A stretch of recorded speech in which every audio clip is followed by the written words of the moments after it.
Bukti. Saya difitnah ya. Kalau saya itu saya menculik saya menculik 8 anak di bawah umur dan saya menjadikan dia pekerja seks.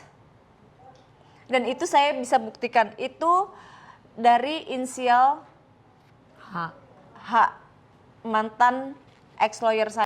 Kalau kasusnya kalau prostitusi jujur itu terbukti di persidangan. Berarti fakta. Fakta. Okay. Tapi kalau anak di bawah umur itu fitnah dan tidak terbukti di persidangan. Aku hanya pernah saya mengalami di saat saya baru keluar dari penjara itu 1 sen pun saya tidak ada uang.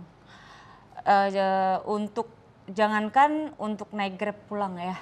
Di saat untuk buat makan aja nggak bisa gitu. Jadi itu aku ngerasa kayak yang sangat ngerasa di titik yang terendah banget sih, sangat-sangat titik terendah. Itu di titik terendah saya itu udah ketiga kalinya dan itu sempet aku hampir mau mengakhiri hidup saya kayak aku tuh ngerasa kayak nggak punya masa depan.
Hai, balik lagi dengan aku Ayu Aulia dan pastinya di podcast aku yaitu Ayu Aulia in the House yang paling kece, yang paling bada, yang paling segala-galanya. Wah, ketemu tangan dulu dong.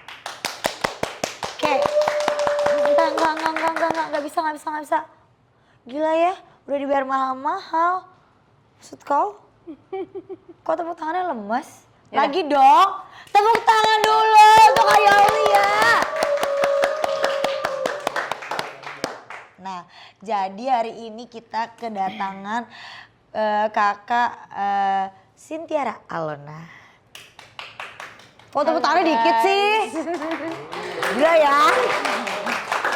Percuma ya penonton bayaran ya. Oke. Aduh, terima kasih banyak. Saya udah diundang sama Kak Ayu Aulia di sini dalam arti suatu kehormatan buat saya. Dalam arti ya seneng banget sih. Aduh Kak, kan orang kaya kan gitu emang sukanya buang-buang duit aja. Ya gitu. Jadi aku mau nanya kakak apa kabar sekarang ini? Alhamdulillah baik, Ayu. Kamu umur berapa sih? 33. Aku 28. Tapi mukanya umur 50. Aku mukanya umur 70. Aduh, ya jadi jangan panggil kakak. Ya udah, panggil Ayu aja. Ayu ya. aja. Ayu aja, oke. Ya, Ratu Ayu. Ratu Ayu and Queen Alona. Iya. Bedanya Dulu gitu ya? Iya. Dulu namanya Queen? Iya, namanya Queen. Oh ya, oke. Jadi ini adalah kamu yang dulu mungkin ya. Kamu kayak ngeliat aku kamu yang dulu gak sih? Iya benar banget. Bener banget. Iya bener. Nah terus sibuk apa sekarang? Tadi kan kabarnya baik tuh.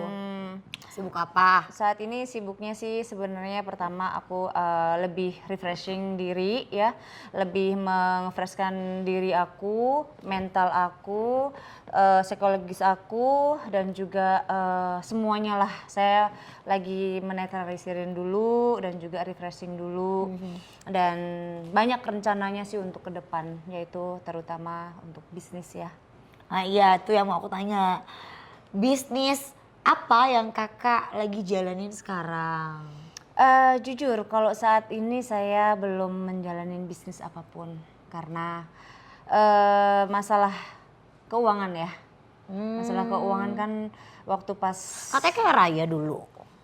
sekarang Nggak tahu. Kismin. kan nggak tahu. Rekeningnya kan nggak dikasih tahu. Nanti tiba-tiba dipindahin dulu. Oh yang ini gitu. sekarang udah kismin loh. Nggak Ayu. boleh ngomong gitu ucapan doa. Tapi ini bener lagi kismin banget. Berarti lebih kayak banget. aku. Oh, jauh lah pastinya. jauh. Aduh. Jadi aku ngeliat Ayu ini ya, ini seperti seorang Sintiara Alona yang sebelumnya. Tapi jangan ya kak, Glamornya, cantiknya, Aduh, amin. seksinya, Aduh. ramahnya, Iya, juteknya. Tapi kasusnya jangan ya kak. Jangan itu jelek, jangan. Aku mau tahu dong emang masa muda si Kak Alona ini seperti apa sih? Apakah seperti aku yang kayak Raya ini apa bagaimana apa? Kan aku sempet tahu tuh arisan di mana-mana ya. Ih, tahu aja sih. Tahu lah, kan sempet ikut bareng Oke. dulu. Cuma aku masih muda jadi masih kayak anak bawang gitu. Oke, kalau aku masa muda aku sih, aku tuh tipe seorang wanita yang mandiri dan independen dan aku tipe orang yang pekerja keras. Jadi aku usaha apapun aku jalanin. Dalam arti dari usaha properti, usaha kontraktor, terus usaha jual beli tanah, terus usaha kuliner, usaha beauty studio kayak gitu. Semuanya aku jalanin. Agak banyak semua. ya, diborong ya. Nggak ada disisain satu untuk aku itu. Masa sih Kak sebanyak itu bisnisnya? Sekarang Kismin nggak mungkin banget gak sih? Gimana? Ya gak sih? Coba. Gimana nggak kismin ya? Dalam arti gini, di saat aku dalam musibah yang sangat besar, itu sangat besar sekali dan aku jujur saat itu ya, itu tahun lalu itu kan di bulan Maret tanggal 17 itu aku ingat banget itu yang aku nggak akan pernah lupakan. Itu musibah yang sangat besar sekali, yang mana aku nggak tahu harus seperti apa. Pertama aku nggak punya siapa-siapa, terus nggak punya backingan, dan aku hard worker dalam arti bener-bener fokus kerja lah intinya Sendiri seperti aja itu lah. sendiri lah gitu kan. Terus saya punya usaha, yaitu usaha saya kan ada perhotelan, yaitu namanya Alona Hotel. Memang saya tidak merunning, dalam arti tidak menjalankan, tapi ada manajemennya di situ. Ada pihak manajemennya yang menjalankan di situ semuanya. Saya hanya di rumah dan mengontrol kerja dari rumah. Gitu. Jadi aku nggak pernah datang ke kantor untuk ngecek, untuk apa, itu semuanya saya tidak pernah. Jadi saya percayakan dengan manajemen yang mana sebelum manajemen itu saya hire, itu saya terapkan yang namanya SOP. SOP itu harus wajib dijalankan sesuai SOP kan di perusahaan seperti itu. Semua sih Semuanya. kayaknya, ya, betul.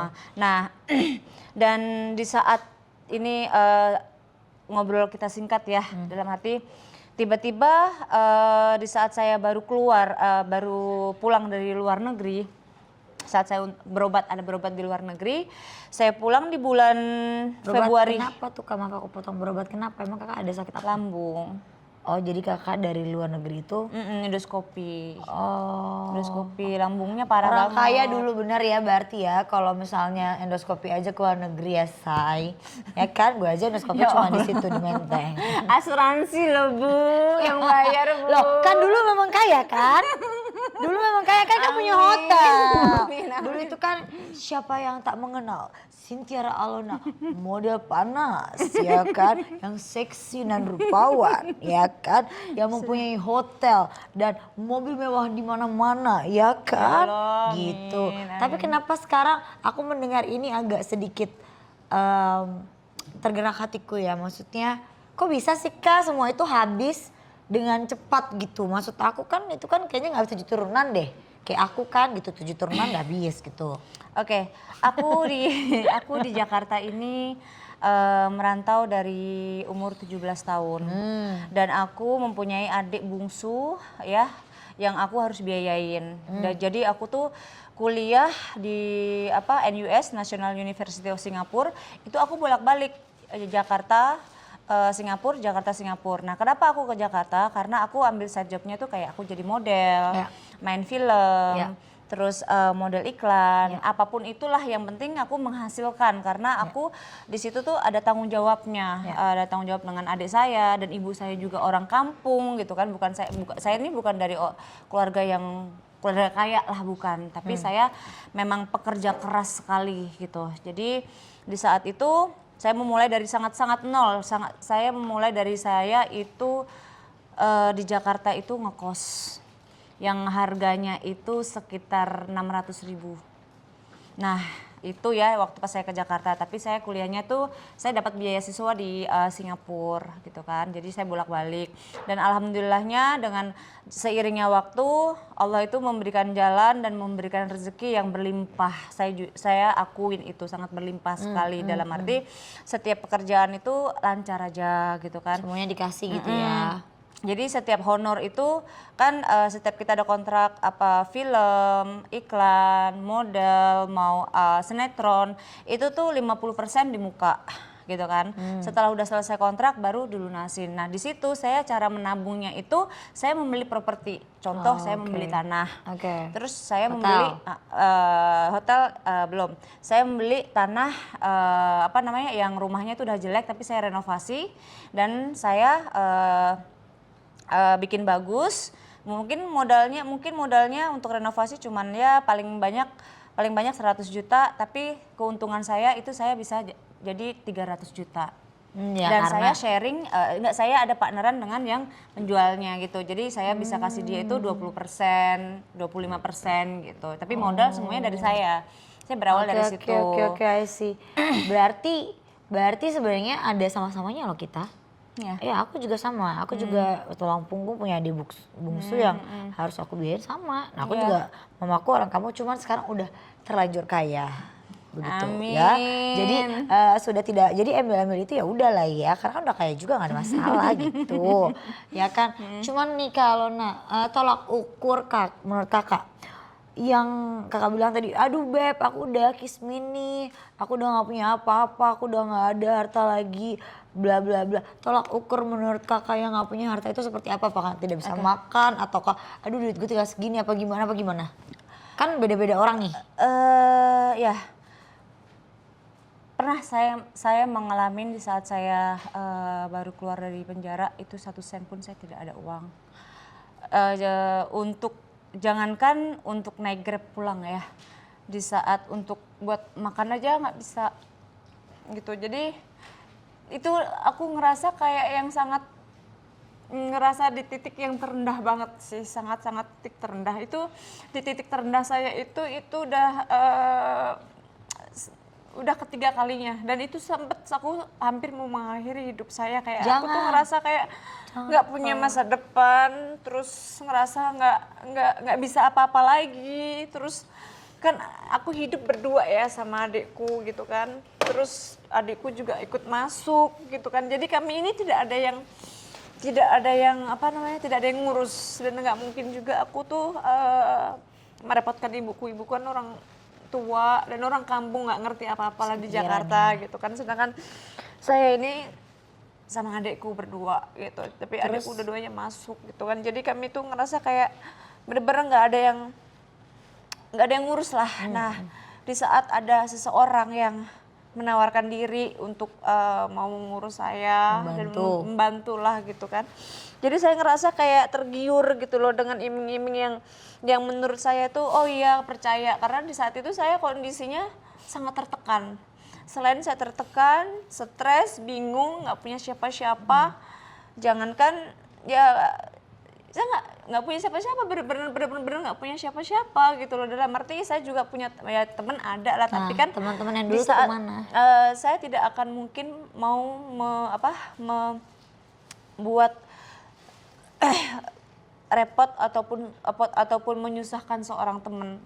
Saya bukan tipe orang yang seperti itu. Jadi kalau saya tipe orang yang yuk kalau misalkan aku ada, hayu. Kalau misalkan aku nggak ada, aku sistemnya tuh kayak malu gitu loh. Kalau aku lagi susah, aku minta tolong tuh aku malu. Itu udah prinsip mungkin ya, udah prinsip, karena prinsip seorang wanita independen kan seperti itu gitu loh. Bisa mampu sendiri. Jadi kalau minta tolong tuh kesannya kayaknya malu gitu kan. Jadi kenapa bisa tadi pertanyaannya kenapa bisa dibilang aku dibilang sekarang ini aku kismin? Kismin itu apa? Netizen tahu. Aku sih Mungkin tahu. semua teman-teman juga tahu mobil-mobil aku. Kesulitan ekonomi kah kakak sekarang?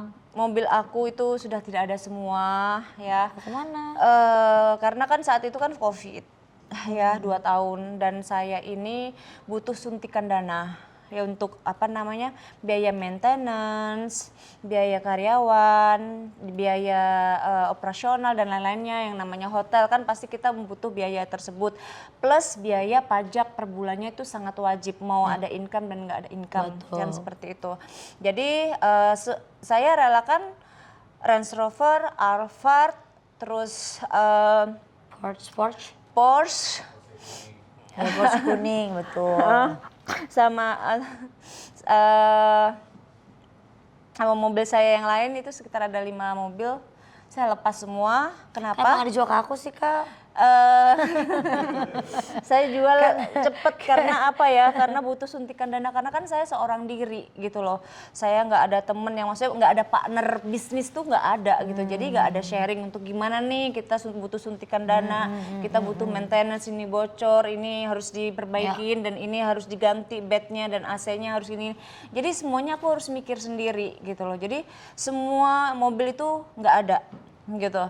Terus yang kedua, karena adik saya itu ikut saya kan, mungkin dia dari umur 6 tahun sampai saya kuliahkan sampai kuliah, dan dia membantu saya di usaha saya tidak pernah menggaji adik saya, tapi saya memberikan dia itu properti. Yaitu adalah sebuah kos-kosan yang seharga 2,8 miliar dan juga di harga 1, miliar. Itu 2 saya berikan kepada adik saya. Kenapa?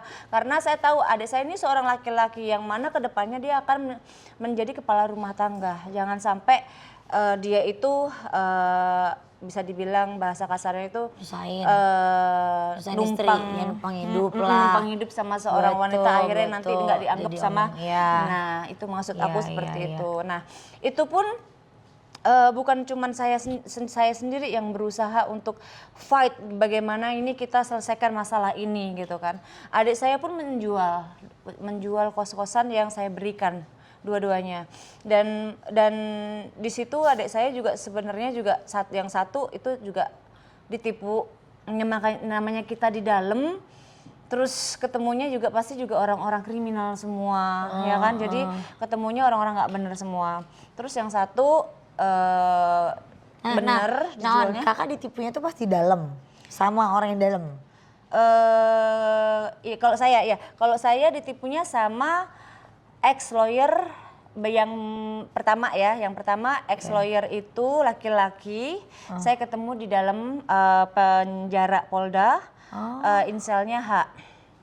Jadi dia menawarkan diri, dia mengiming-imingkan kalau saya itu nggak seharusnya saya itu di penjara karena karena di Indonesia dan di Jakarta ini banyak ribuan pemilik hotel. Kalau misalkan seperti ini ya berarti harus semuanya pemilik hotel itu harus masuk, katanya kan gitu. Oke, kita tarik benang ke belakang ya. Tarik benang ke belakang. Kasus kakak itu kan banyak banget. Ini kita nggak apa-apa ya? Nggak apa-apa, kita belakang aja nggak apa-apa. Nah itu kan banyak banget tuh berita yang menggelegar pada saat wow, Sintiara Alona tertangkap karena prostitusi online, menjual anak di bawah umur. Apakah itu benar atau tidak? Ya, kita tarik benang ke arah belakang nih ya, yang membuat mungkin kakak akhirnya dihukum, kan gitu kan. Nah, apakah bukti-buktinya itu lengkap dan bagaimana prosesnya? Kenapa bisa dibilang seperti itu? Apakah ya, kan aku nih anggap aja aku netizen ya, karena kan aku nggak tahu cerita aslinya nih.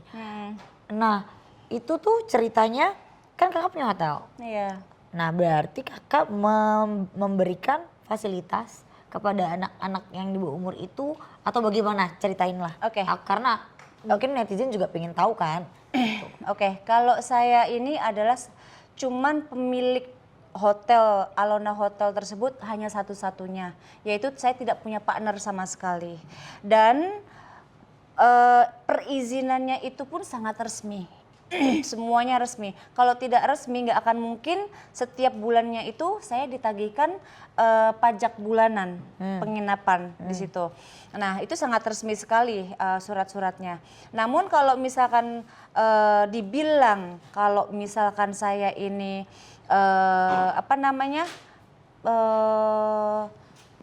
membuat istilah kata bahasa kasarnya membuat bordir anak di bawah umur itu sangat fitnah. Kan Itu gitu sangat kan, fitnah sekali.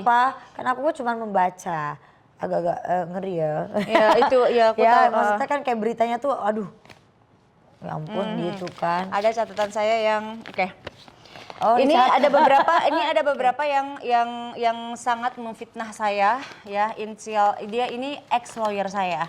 Oke. Dia ex lawyer saya.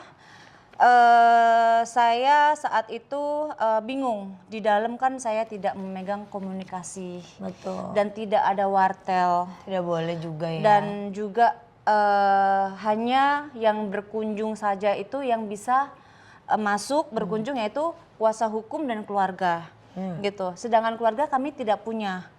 Nah, yang berkunjung itu adalah kuasa hukum yang saya bertemu di Polda Metro Jaya yang saat itu diri dia sendiri yang menawarkan dan mengiming-imingkan sesuatu yang bikin saya ini bisa bebas. Apakah itu? Ya dalam arti kamu kan cuman pemilik, dia bilang begitu. Oh, dalam arti nggak kakak kan nggak ada bebas pada saat hubungannya, dia bilang gitu.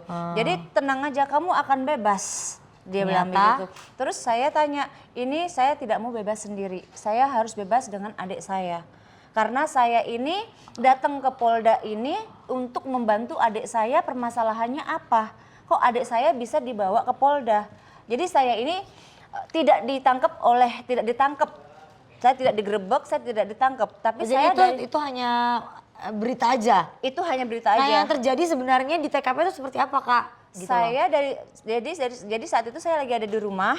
Ya, itu di rumah di bulan Maret tahun lalu. Jadi saya dikasih tahu oleh salah satu karyawan bilang kalau adik saya ini dibawa oleh pihak berwajib dari Polda Metro Jaya gitu kan. Karena saya sayang sekali dengan adik saya, spontanitas saya bawa tas, handphone, dan saya nggak bawa mobil, saya telepon Grab. Dan itu saya minta ngebut sekali, karena apa? Karena saya merasa berpikir seperti ini, kalau ini pasti bisa diselesaikan dengan baik-baik, dengan musyawarah. Karena saya berpikir seperti ini, karena saya mempunyai usaha ini hampir puluhan tahun dan tidak pernah ada masalah apapun gitu. Bahkan pernah dikontrak oleh perusahaan Red Doors, Oyo juga gitu. Jadi sangat sah sekali gitu kan. Terus saya mungkin karena saya tidak merasa bersalah dan adik saya juga nggak mungkin merasa bersalah, tapi kok adik saya dibawa di Polda, apakah kasus narkoba itu di otak saya? Apakah adik saya ini dia memakai narkoba kah atau apa kok sampai dibawa? Nah, akhirnya saya datang gitu kan, saya datang dengan seorang diri, memberanikan diri dan saya mau omongin baik-baik. Namun di saat itu saya ditanya saya siapa, saya seorang pemilik hotel dan saya di sini ingin membicarakan tentang adik saya inisial AA karena inisialnya kok sama kayak aku. inisial Aduh, Inisial sama kayak aku. Terus Dia laki-laki, inisial AA. Jadi saya ingin tahu kenapa adik saya sampai dibawa ke sini. Lalu pihak berwajib menanyakan mana handphonenya. Saya dengan sangat-sangat kooperatif, namanya juga warga negara Indonesia yang baik. Jadi saya harus mengikuti apa yang pihak berwajib inginkan gitu. Lalu saya didiamkan itu jam 9.30 malam. Saya didiamkan, saya bingung, saya mau bicara dengan siapa. Pihak berwajib tidak ada yang mau bicara dengan saya. Saya mau coba ngobrol dengan baik-baik, beliau tidak melayanin saya. Tapi saya bingung, saya hanya bisa diam. Kenapa? Ini ada apa? Seperti apa? Lalu waktu pas saya datang ke situ, di situ ternyata tuh banyak laki-laki dan banyak perempuan-perempuan yang saya tidak kenal. Sejumlah sekitar kalau nggak salah ya lebih dari 10 orang. Yang saya kenal itu cuman adik saya.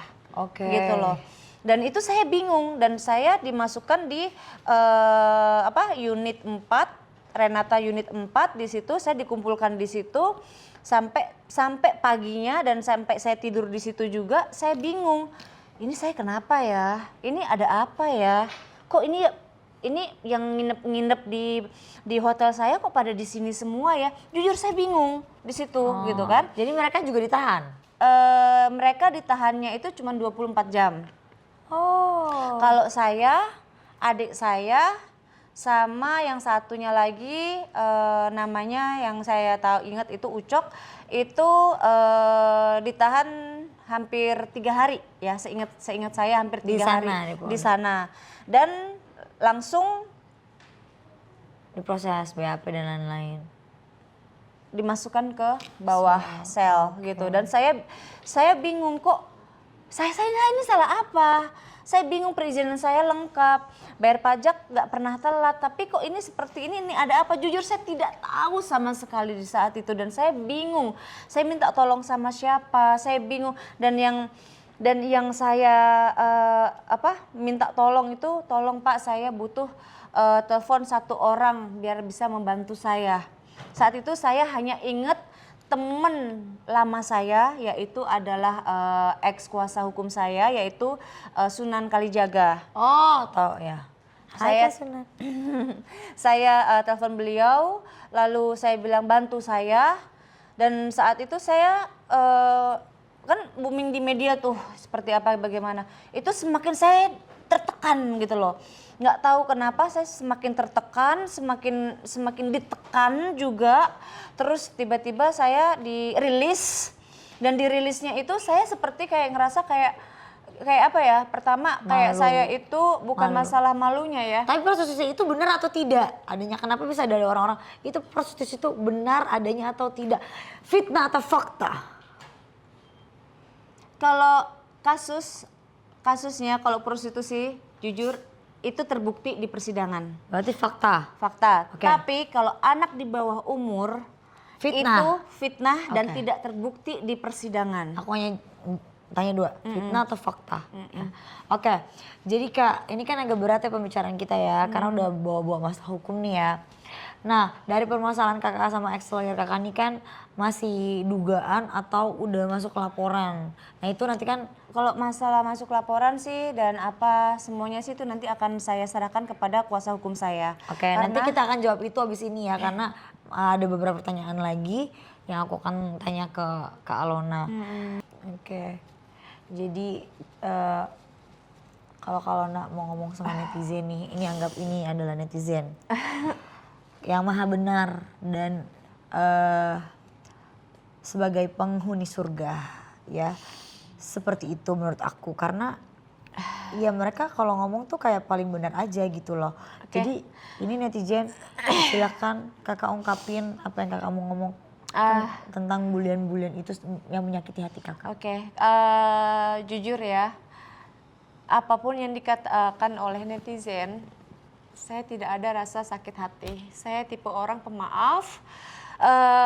Kalian semua bisa berbicara apa aja karena kalian berhak untuk berbicara, karena kalian punya pemikiran berbeda-beda dan kalian hanya bisa membaca dan melihat dari semua media yang ada, tapi kalian belum melihat atau menonton atau mengetahui klarifikasi saya itu seperti apa gitu. Jadi apapun yang membuli saya, mengejat saya, menjelek-jelekan saya tidak marah sama sekali, karena buat saya itu maklum, manusiawi kok gitu. Karena apa? Karena pemberitaan itu tidak ada yang bagus. Karena apa? Karena pemberitaan itu semuanya jelek. Kenapa saya tidak bisa klarifikasi? Karena saya di dalam penjara, saya tidak bisa berbicara apapun dengan media gitu. Dan saya tahu kenapa ada pemberitaan itu di semua media itu pemberitaannya negatif dan jelek dan sangat merusak nama saya. Yaitu saya tahu dari siapa, dari inisial ex-lawyer saya, inisial H. Kenapa? Satu, ini saya catat dan ini ada bukti, saya mengatakan ini ada bukti. Saya difitnah ya, kalau saya itu saya menculik 8 anak di bawah umur dan saya menjadikan dia pekerja seks. Dan itu saya bisa buktikan, itu dari inisial H, mantan ex-lawyer saya. Dan di situ ya menurut saya sangat wajar sekali ya kalau misalkan netizen itu mengejat saya sejelek apapun, itu menurut saya sangat wajar. Karena apa? Satu, pertama, saya memulai karir saya itu saya ya seorang wanita yang bisa dibilang seksi, main filmnya seksi, semuanya serba seksi, semuanya serba glamor apa.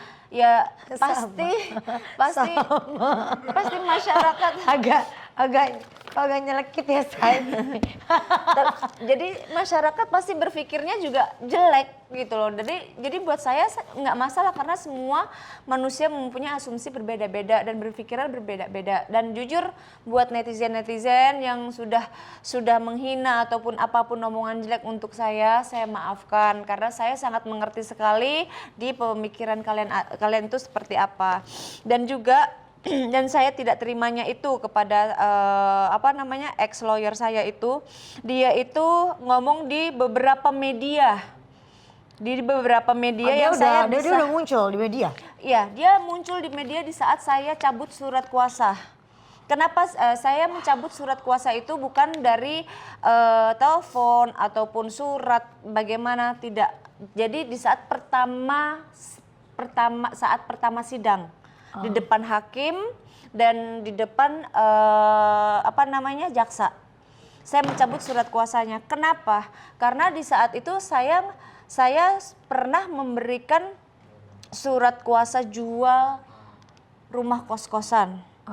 Yang seharga 1,5 M, tapi ada yang langsung mau beli cash di harga 850 juta. Kalau kakak hubungin aku bisa tuh.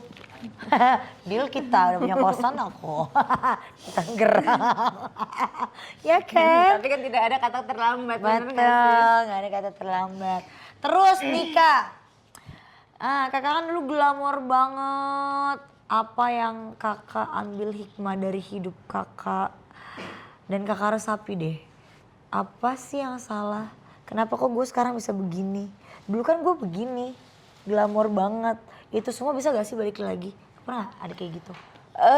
Jujur setelah saya introspeksi diri saya sendiri, setelah saya introspeksi semuanya, kenapa saya mendapatkan musibah seperti ini gitu kan, dalam arti yang awalnya saya tidak tahu saya ini salah apa kok sampai seperti ini, tapi yang namanya pihak berwajib tidak akan mungkin menahan seseorang kalau tidak ada bukti. Betul. Nah di situ saya introspeksi diri, ini salah saya apa sampai Allah ini menghukum saya.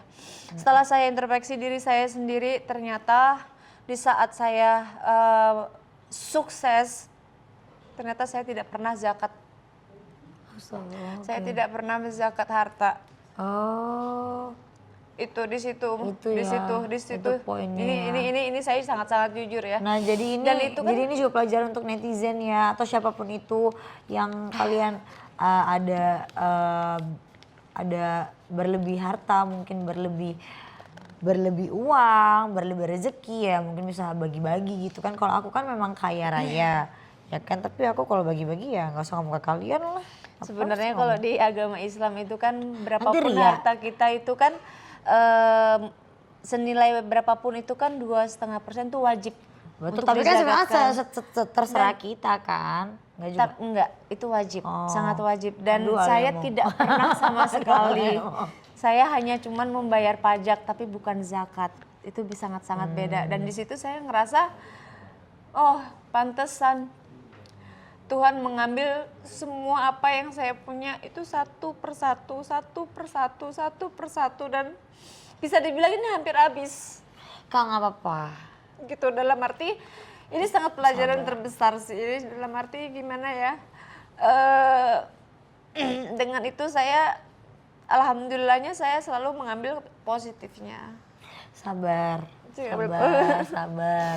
Kan sekarang udah berubah, udah menjadi hijabers. Assalamualaikum Uti. Kalau masalah ya hijab, kan? Iya. jujur ya, Ini adalah soleha dan ini solehot. belum Aku kalau sudah- soleha masih belum. Saya sudah pernah memakai hijab juga, tapi dikecewakan jadi saya solehot lagi. Saya ini Tapi enggak, ya memang lagi belajar, ya, lagi betul belajar, belajar, Bayu. betul belajar. Lagi Itu belajar yang susah, Kak. pakai jilbab, lagi belajar yang benar-benar memakai baju yang tidak seperti dulu lagi Betul. terbuka. Jadi saya lebih belajar bukan saya benar-benar yang harus hijrah karena itu kan janji sama Allah ya. Betul. Dan saya nggak berani untuk janji sama Allah. Jadi kalau saya seperti ini, saya ini sedang belajar untuk memperbaiki diri saya, betul. untuk memperbaikin image saya. Dalam arti kan dulu saya ini ya semuanya tahu lah saya tuh seperti apa gitu. Iya, nah aku juga pernah tuh Kak, ya belajar. Tapi yang susah adalah mempertahankan. Iya betul. Betul, karena akan banyak godaannya di nantinya tuh akan banyak godaan. Itu banyak banget dan aku kan lepas, setelah aku pasang ini lepas, nih, pasang lepas iya, kan. nanti kayak di alam puncak ya jadinya ya. Pasang buka tutup jadi kayak Nah, itu jalan yang aku puncak ya. lakuin, itu say. yang aku lakuin Ya gitu. sebenarnya. Nah, jadi menurut aku sekarang Kak Alona ya bersabar karena menurut aku netizen juga ya kan juga udah Kak Alona ini udah dapet sanksi sosialnya. Ya saya Bener sih gak sih, sanksi sosialnya dapet, dibulinya dapet, hukumannya pun udah dapet, semuanya udah dapet. Jadi ya kalau dia memang mau berubah untuk jadi lebih baik, mbok ya didukung. Kan sesama manusia itu kan harus saling mendukung. Kalau dia mau menjadi lebih baik, ya kan gitu. Tapi ada tapinya. Sekarang kan nih lagi ada proses hukum apa lagi? Aduh, hukum. Terus aku stres. Hukum apa lagi sih? Iya, saya sekarang ini sedang mengusut dan meminta hak-hak saya dari ex-lawyer saya. Saya mempunyai 2 ex-lawyer saya. Yang pertama itu kan laki-laki inisial H. Yang kedua. Yang kedua itu FD, seorang wanita. Dan itu semua saya nggak bisa omongin karena semuanya saya sudah curhatkan dari A sampai Z, semuanya Kalau jujur ke kuasa hukum saya saat ini. Oke, sekarang bisa kita panggil Bapak siapa namanya? Itu yang memakai Pak jas Warsono. hitam. Pak Oke, Warsono. Pak Warsono, yeay. Pak Warsono. Nah, jadi kita juga di sini kan kedatangan lawyernya, kuasa hukumnya Kak Alona yang sekarang, Pak Pak Wayono. Ya, Bapak soalnya namanya agak susah gitu, Pak ya. Pak Wayono. Kita panggilkan dianya, jeng Pak Wayono. Nah, dia akan menjelaskan tentang hukum-hukum itu. Selamat malam. Karena aku nggak ngerti ya, biarkan Bapak menjelaskan apa kabar Bapak. Terima kasih udah mau main ke Ayol in the House ya. Sebenarnya aku agak ngeri ya yang Wanita yang paling cantik, ya, wanita paling cantik, seksi, paling kaya, penerusnya paling seorang seksi. Cynthia Alona yang akan lebih sukses lagi. Amin ya Allah, amin. Aduh sampai ini gue terharu. Akan lebih sukses Amin lagi, ya Allah, lebih amin. terkenal, lebih Amin, semuanya. amin. Viralnya 2 kali naiknya belum ya Bun? Ya kan? Ya gitu. Jadi jangan depresi ya Kak. Nanti kayak aku loh. Nanti kayak Mudah-mudahan aku. enggak, mudah-mudahan Kemarin enggak sih. viral bunuh diri tapi naik doang. Habis itu nyawaku nggak melayang tapi dihujat juga. Gak usah. Kita itu jangan Kak. Karena menurut aku isilah dengan waktu yang lebih bermanfaat gitu. Jadi sekarang kita mau bahas hukum-hukumnya kakak yang tadi sama Bapak dan FD. Baik. Kita persilakan Bapak aja karena aku nggak ngerti hukum Bapak. Saya mendengarkan aja. Oke, waktu dan tempat dipersilahkan. Baik, jadi begini, kita lagi bantu Pak Lona terkait permasalahan diduga ya adanya tipu gelap, penipuan dan penggelapan ya, di mana di situ dijelaskan dalam pasal 372, 378. Jadi Mbak Alona seperti yang diterangkan kepada kami itu kronologi seperti ini. Waktu beliau di tahap 1 kepolisian itu kan ada ex lawyer itu yang tadi inisial H itu. Karena waktu itu kondisi Mbak Alona psikologisnya lagi tertekan dan sebagainya, ya semua orang lah, kita nggak usah munafik. Kalau dalam situasi terkena masalah atau kasus ada orang yang iming-iming atau bujuk rayu kasih angin surga, kan otomatis pasti akan tergiur atau Setuju saya. itulah karena Mbak Alona waktu itu tidak ada uang cash waktu itu karena masih posisi di dalam. Akhirnya Mbak Alona adanya aset. Mbak Alona itu kan nanganin perkara Mbak Alona itu terkait dugaan tindak pidana, diduga sama diduga yang dilakukan oleh ex lawyernya yang berinisial HD ya.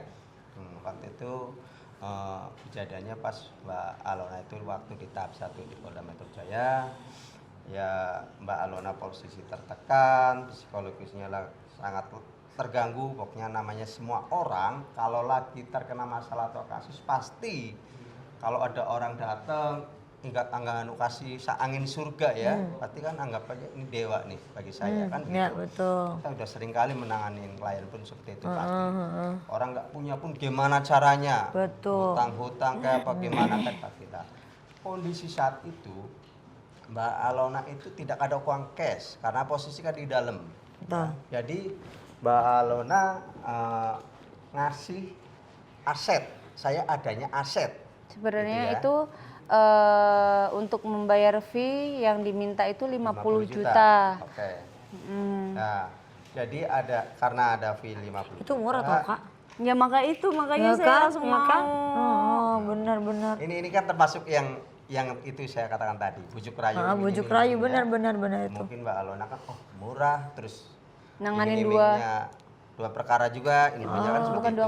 dua orang sama adiknya. yang Jadi langsung 2. Masa 2 ini 50 Iya, juta doang. makanya. Pada saat itu Mbak Alona punya aset kos-kosan yang ada di daerah Tangerang. Bintaro Tangerang.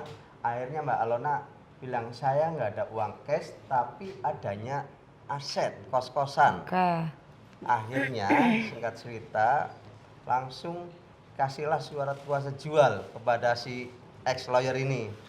Oke. Kasih kuasa jual ya. Itu pun langsung notarisnya sampai datang ke situ ya. Ya itu notarisnya katanya sih temen deketnya inisial H-nya sendiri. Ya, datang ke Polda, datang. Nah, oke.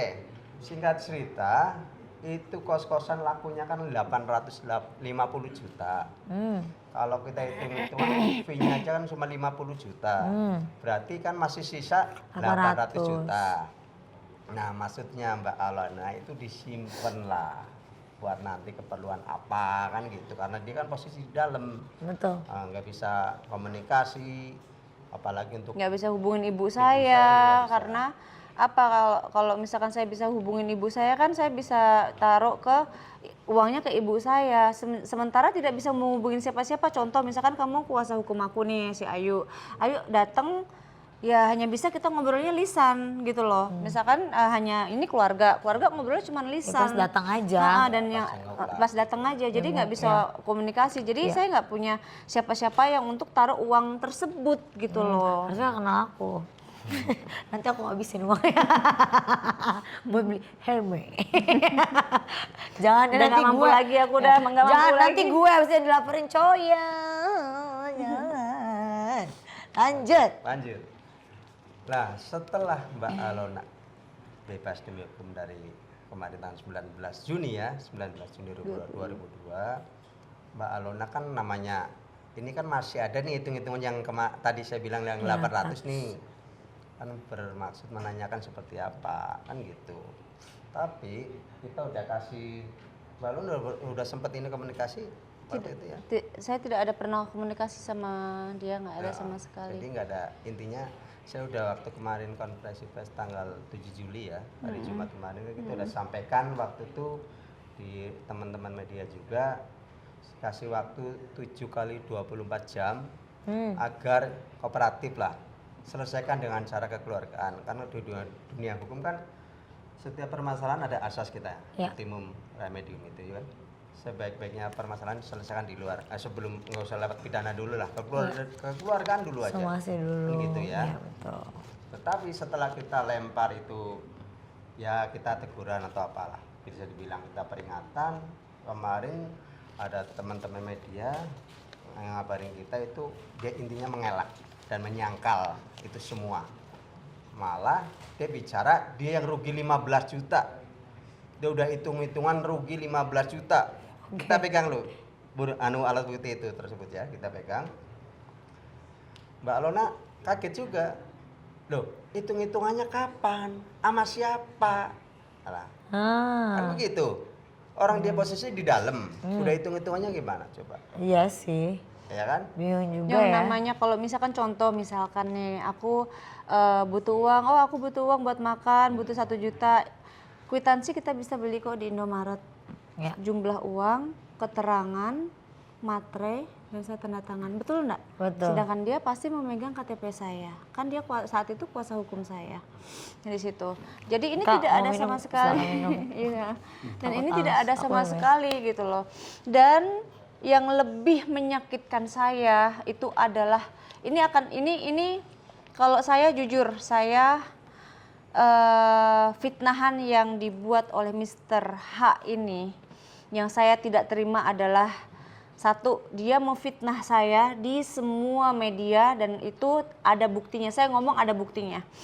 Kalau saya ini sengaja mengumpulkan perempuan anak di bawah umur ada 8 orang dan saya pekerjakan sebagai seks di tempat saya. Dipaksa lah intinya gitu, padahal kan Iya. sebenarnya kalau kayak gitu kan ya maunya sendiri aja kan ya. Nah itu fitnahannya dia. Kenapa dia bikin preskon dan memfitnah saya seperti itu? Karena saya mencabut saya mencabut kuasanya di depan hakim dan di depan jaksa saat persidangan. Karena hanya cuman itu saya bisa berkomunikasinya, kan tidak bisa berkomunikasi dengan alat komunikasi. Nah terus alasan kakak mencabut kuasa hukum kakak itu kenapa? Karena tidak ada pertama setelah dia sudah menerima dana itu dia agak sedikit menghindar dari saya, tidak mengurusin saya. Dan saya kan butuh seseorang yang mengurusin saya gitu loh, dalam arti saya ini tidak punya siapa-siapa dan saya butuh orang yang, maksudnya saya meng-hire kuasa hukum tuh untuk mengurusin saya, untuk mengurusin kasus saya, dalam arti ya at least saya dibela dan saya dibikin penangguhan dulu lah kalau atau bisa keringanan diurusin bagaimana saya dibikin penangguhan dulu kalau nggak saya mungkin adik saya, jadi biar ada yang ngurus. Kalau misalkan dua-duanya masuk begini kita udah kayak mati suri gitu loh. Jadi kayak kalau saya ingat itu sih jujur sebenarnya sih sangat traumanya sangat dalam ya, karena bener-bener itu sangat sakit banget. Sabar ya Kak. Tapi ya itulah hidup ya. Life is like roller coaster ride. Ya, dan Kadang dengan masalah yang ini ya, yang saya sudah temukan buktinya, saya mau Mr. H ini harus bisa membersihkan nama saya, karena apa yang dia katakan di media itu adalah fitnah. Dan Menurut itu Kakak? sangat fitnah, dan saya bisa membuktikan kalau Menurut itu Kakak fitnah. adalah fitnah, Itu satu. Dan saya mau dia bersihkan nama saya di semua media itu, gitu. Bukan karena saya mau nama baik, bukan, tapi karena itu fitnah, itu tidak benar, gitu. Kedua, dia itu mendatangkan 2 saksi palsu Nah, jadi untuk memberatkan saya. Oke. Jadi laporan yang sekarang sedang berjalan itu apa? Apakah undang-undang pencemaran nama baik, undang-undang ITE atau saksi palsu atau apa? Bukan. Apa Jadi tuh, Pak? tadi saya Ya, jelaskan aku, tadi kita belum melakukan Oh, ranah belum. hukum ya, baru kita somasi terbuka kemarin waktu hari Jumat oke. oleh teman-teman media. Tapi kemarin si inisial H ini udah menyangkal. Yang intinya malah dia yang rugi 15 juta lah. Oh, berarti Jadi dia ikhlasin katanya. berarti kan, dia memasang bendera perang Tidak lah. ya. akan mungkin 15 juta, misalkan buat dia saya tahu banget itu kan pasti besar. 1 juta aja besar, masa mau diikhlasin? Percaya nggak? Ya. Nggak Gini, mungkin. Kalau di dunia hukum kan pasti ada ya namanya alat bukti. Kalau jual beli tanah pasti harus ada apa? AJT kan pasti ada kan. Betul. Jadi, gampang lah kita lacak. Kita itu pemain biasa seperti itu ngelacak dari A sampai Z sampai BPN semua nanti kita pasti. Kita 2 tim udah investigasi semua. Untuk Bapak sendiri ada pesan-pesan nggak untuk Bapak H yang diduga atau bagaimana? Kemarin 7 kali 24 jam nih. Nah, sekarang nih waktunya sisa berapa lagi nih? Ini sebenarnya ada 2 sih ex lawyer yang diduga itu ini kan adalah masih yang H nih. Ayo tuh ya Nah, Bapak ngomong H lah. dulu ya. Nah, saya kan Jadi gini. kurang paham gitu ya. Masalah hukum-hukum seperti itu. Jadi coba ngomong. Untuk Bapak HD yang terhormat, ini kita saran atau bisa dibilang saran atau masukan dari yang muda ke orang tua lah gitu. Kita masih mengedepankan asas ultimum remedium. Jadi tolong nggak usah mengelak lah, jujur aja, selesaikan secara baik-baik. Jangan sampai menyesal nanti kemudian hari. Nggak usah ngomongin yang lain-lain lah. Saya sendiri malu loh. Kita sebagai advokat yang katanya officium nobile, profesi yang mulia, yang terhormat, di mana?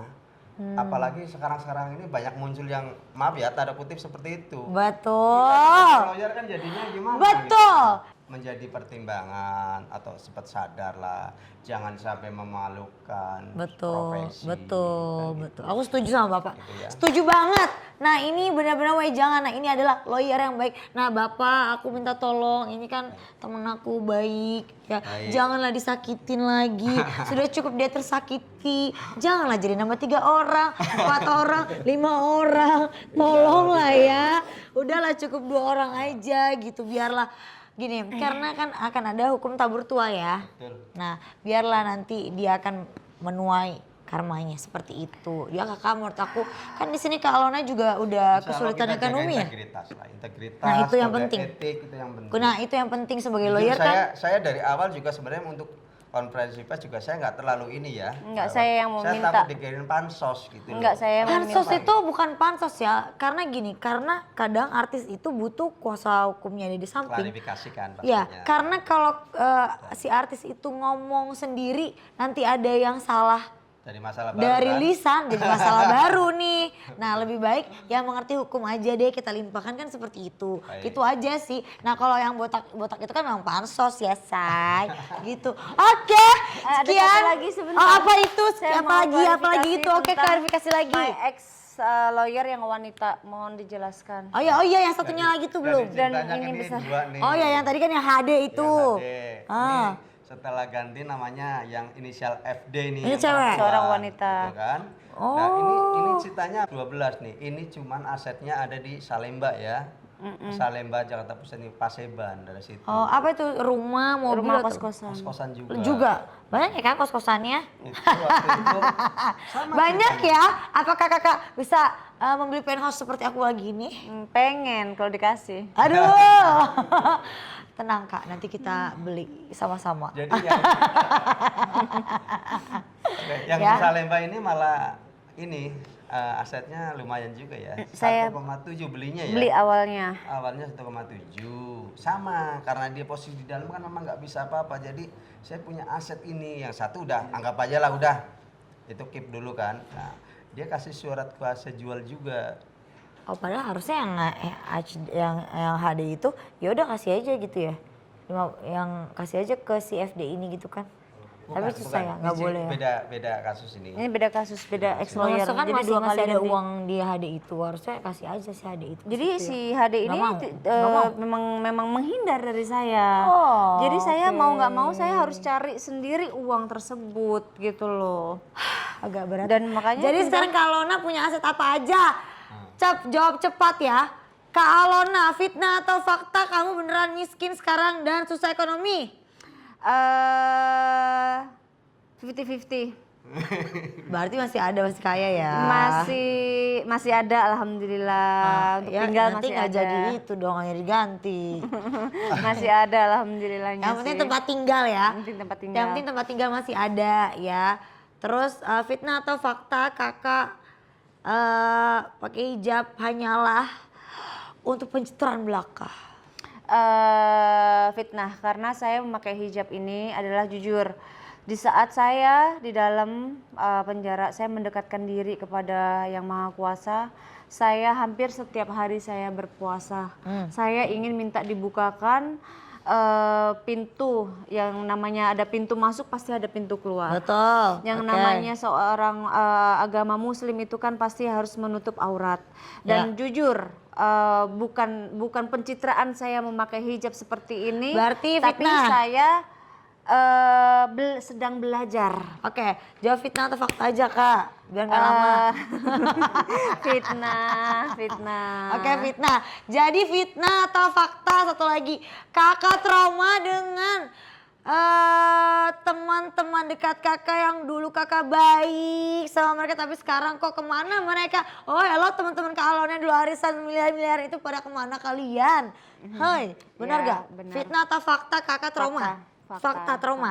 Tenang, ada aku yang masih kaya kak dan sedih ya kan. Jadi Kak Alona alhamdulillah masih punya rumah ya, dan bapak Pak Waryono Ahmad ini aku amat sangat terima kasih banyak. Baik, Ya. sama-sama. Semoga bapak adalah lawyer yang dipilih Kak Alona untuk menjadi yang terakhir dan membereskan kasus-kasusnya Kak Alona ya. Pokoknya gini. Aku Untuk kepentingan hukum klien kita akan melakukan apapun. betul. semaksimal Nah itulah karena kan sebenarnya lawyer itu adalah keluarga. Benar nggak sih ya Terus ada kan? klik lah, Iya buka-bukaan. begitu, begitu. Balona udah tahu lah, saya juga udah tahu balona. Nah betul, jangan pansos kayak yang sebelah si botak itu. Pansos dikit boleh kok Pak, nggak ada masalah. Saya juga Tahu nggak, Beb? pansos kok. Tahu nggak? Aku juga pansos nggak ada masalah Pak. Tapi kalau pansos terus-terusan jangan Pak. Nanti nggak ada, kenapa? nanti nggak ada wibawanya gitu Bapak. Sekarang udah berwibawa banget nih dengan jas hitamnya. Lala bebe. Dengan dalemannya lihat kayak anyong-anyong aseo ya. Opa Korea ya say. Oke. Ya biar kita sudahi aja karena Kak Alona juga kayaknya masih sibuk dengan hukum-hukumnya yang lain dan sudah Iya, menangis-nangis di sini. Terima kasih banyak Kak Alona. Makasih, Sudah mau Ayu. mampir ke Ayolenda House, udah mau curhat. Ya, memang aku ini adalah tempat untuk curhat orang-orang yang terzolimi ya. Tapi yang kemarin orang yang menzolimi. Jadi kita harus agak senggol di botak. Oke. Jadi Kak Alona semoga kasus-kasus kakak semuanya beres, amin. Aku doain amin, aset-asetnya ya Allah. juga balik lagi menjadi kaya raya lagi. Dan kalau kaya jangan lupa sama aku, Oke. titik. Ya dan semoga nama baiknya bersih kembali, amin. Dan Amin, ya hijabnya Allah. terus. Insya Allah, dan tapi nggak istiqomah. janji ya. Kalau Ya, saya sih betul. orangnya jujur, saya nggak janji. Nah tapi itu kayak insya aku Allah. kemarin tuh jawabannya tuh. Lagi Kalau belajar kan? lagi belajar. belajar aku juga gitu ya nggak apa-apa nggak ada masalah kan senyamannya kita. Kalau janji kan nggak boleh sama dipaksa, Allah, ya. betul. Yang penting kan dosa ditanggung masing-masing ya Iya. say. Oke, Bapak terima kasih banyak juga udah mau Sama-sama, Mbak Aulia. Bapaknya Masil Mendampingin. ya dengan dalaman Bapak ini fashionable. Lihat dalamannya adalah turtleneck ya, luarannya jas, lala baby ya kan, dia kayak hanya ngasih opa-opa, jadi kita panggil aja Opa Wayono Ahmad, ya kan? Oke, dan jangan lupa semuanya untuk subscribe, Share and comment tentang Sintiara Alona dan Ayu dan Aulia. juga jangan lupa like buat netizen, waktu dan tempat dipersilakan untuk membuli. Bye.